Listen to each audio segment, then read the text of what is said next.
Israel Hamas का खात्मा करने के लिए अलग अलग देशों को निशाना बना रहा है। दुनिया में मौजूद हमास के ठिकानों को तबाह कर रहा है। हाल ही में कतर की राजधानी दोहा में भी हमास के ठिकानों को निशाना बनाते हुए इजराइल ने ताबड़तोड़ हमले किए, लेकिन माना जा रहा है कि इजराइल के यह हमले सफल नहीं हो पाए। इन हमलों से हमास के शीर्ष अधिकारियों को कोई बड़ा नुकसान नहीं पहुंचा है, लेकिन ये बात भी सच है कि इजरायली स्ट्राइक के तुरंत बाद से ही हमास का शीर्ष नेतृत्व अंडरग्राउंड हो गया। हमास के जिन अधिकारियों के अंडरग्राउंड होने की खबर है, उनमें अल खलील अल हैया, ओसामा हमदान और इज्जत अल रिश्क, इन लोगों का नाम प्रमुख है। दिलचस्प बात तो यह है कि गाजा समझौते की कमान इन्हीं 3 अधिकारियों की जिम्मे थी। एक्सियोस ने अमेरिकी सूत्रों के हवाले से बताया है कि अब बंधक समझौते की बात खटाई में पड़ सकती है, क्योंकि हमास के सभी अधिकारी अंडरग्राउंड हो गए हैं। उनसे अमेरिका कोई संपर्क नहीं कर पा रहा है। ऐसे में सवाल यही उठ रहा है कि आखिरकार हमास के ये पदाधिकारी कहां गायब हुए हैं। इसको लेकर सस्पेंस बरकरार है। इजराइल के प्रधानमंत्री बेंजामिन नेतन्याहू ने अमेरिकी विदेश मंत्री मार्को रूबियो से मुलाकात के वक्त कहा, हम उन्हें ढूंढ कर मारेंगे। मिडिल ईस्ट के तुर्की, कतर जैसे देशों में हमास का ठिकाना है। कतर में हमास का पॉलिटिकल ऑफिस है। वहीं बंकर के जरिए पिछले दिनों याहिया सिनवार की पत्नी को गाजा से तुर्की भेजा गया था। ऐसे में यही चर्चा है कि हमास के यह पदाधिकारी चुपचाप तुर्की में अंडरग्राउंड हो गए हैं। तुर्की में इजराइल के लिए हमला करना इतना आसान नहीं है। इजराइल तुर्की से उलझकर खुद की मुसीबत मोल नहीं लेना चाहता। दरअसल तुर्की नाटो सदस्य है और उस पर अगर अटैक करता है इजराइल, तो इजराइल की मुश्किलें बढ़ जाएंगी। नाटो संविधान के अनुच्छेद 5 में साफ साफ लिखा है कि किसी सदस्य देश पर कोई देश अटैक करता है तो यह सभी पर हमला माना जाएगा। रिपोर्ट के मुताबिक हमास के वार्ता दल को मारकर इजराइल उस पर बंधक समझौते को लेकर दबाव बनाना चाहता है। नेतन्याहू को लगता है कि वर्तमान में खलील अल हैया की जो टीम है वो काफी कठोर है, इजराइल की बात नहीं मान रही है। वहीं अरब देशों का कहना है कि वार्ता दल पर अटैक कर इजराइल बंधक समझौते को खत्म करना चाहता है। इजराइल के विपक्षी नेताओं का आरोप है कि प्रधानमंत्री बेंजामिन नेतन्याहू जंग को बढ़ाना चाहते हैं, जिससे उनकी कुर्सी सुरक्षित रहे। इसी कड़ी में पिछले हफ्ते इजराइल ने कतर के दोहा में हमास लीडरशिप पर अटैक किया। इस अटैक में हमास के शीर्ष नेताओं को तो नुकसान नहीं पहुंचा, लेकिन उसके 5 लड़ाके मारे गए। इनमें खलील अल हैया का बेटा भी शामिल था। लेकिन जिस तरीके से ये शीर्ष नेतृत्व अंडरग्राउंड हो गया है, उसने कहीं न कहीं इजराइल की भी टेंशन बढ़ा दी है। ऐसे में अब देखना होगा कि इजराइल इन लोगों को ढूंढ पाता है या फिर नहीं, और या फिर हमास किसी बड़े अटैक की इजराइल पर तैयारी में तो नहीं है। ये भी एक बड़ा सवाल है।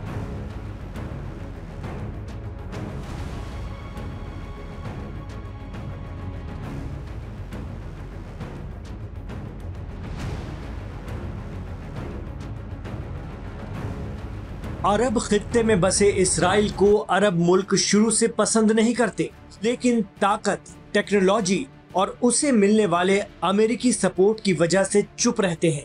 हालांकि इससे पहले 1948, 49, 1956, 67, 73, 82, 2006 और फिर 2023 में अरब इस्राइल जंगों की एक लंबी फहरिस्त है।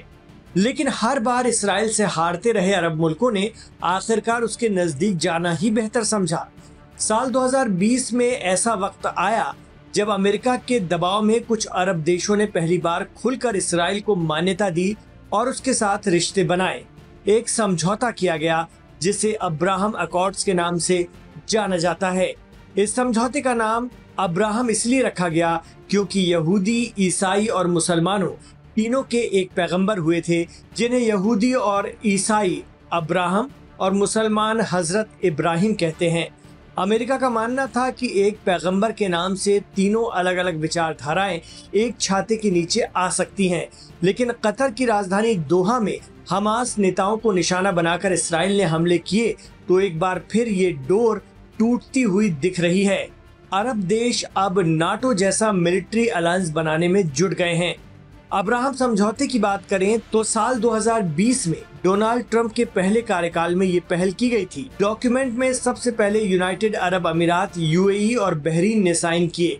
इसके बाद मोरक्को और सूडान भी इस समझौते से जुड़ गए। इस पहल में ट्रंप के दामाद जेरेड कुशनर ने अहम भूमिका निभाई थी। बरसों बाद किसी अरब देश ने उस वक्त इसराइल को मान्यता दी थी, इसलिए इसे एक बहुत बड़ा कदम माना गया। इसराइल और यूएई के रिश्ते बने क्योंकि वो तेल और कारोबार की दुनिया में बड़ी ताकत हैं और पूरे खाड़ी क्षेत्र पर उसका असर है। इन रिश्तों से व्यापार, सुरक्षा, रक्षा और टेक्नोलॉजी में नए दरवाजे खुले। उस वक्त फिलिस्तीनी अथॉरिटी और हमास का कहना था कि अरब देशों ने उन्हें धोखा दिया है, क्योंकि पहले ये तय था कि जब तक फिलिस्तीन को आज़ाद राज्य का दर्जा नहीं मिलता तब तक कोई भी अरब देश इसराइल से रिश्ते सामान्य नहीं करेगा। लेकिन कुछ अरब और अफ्रीकी मुस्लिम देश इस शर्त से मुकर गए।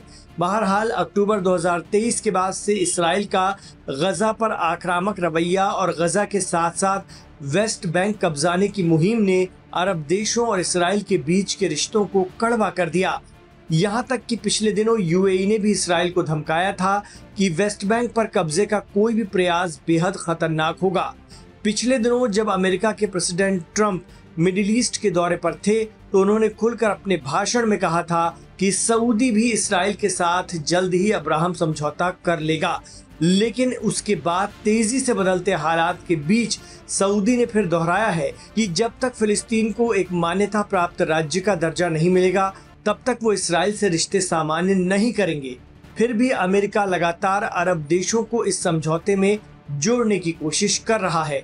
हाल ही में चर्चा चल रही है कि अजरबैजान और कुछ सेंट्रल एशियाई मुस्लिम देश भी इसमें शामिल किए जा सकते हैं, लेकिन कतर पर हमले ने ट्रंप की इन कोशिशों पर पानी फेर दिया। अब अरब देश एक हो रहे हैं, क्या वो इसराइल के साथ अब्राहम समझौता तोड़ेंगे? ये बड़ा सवाल है।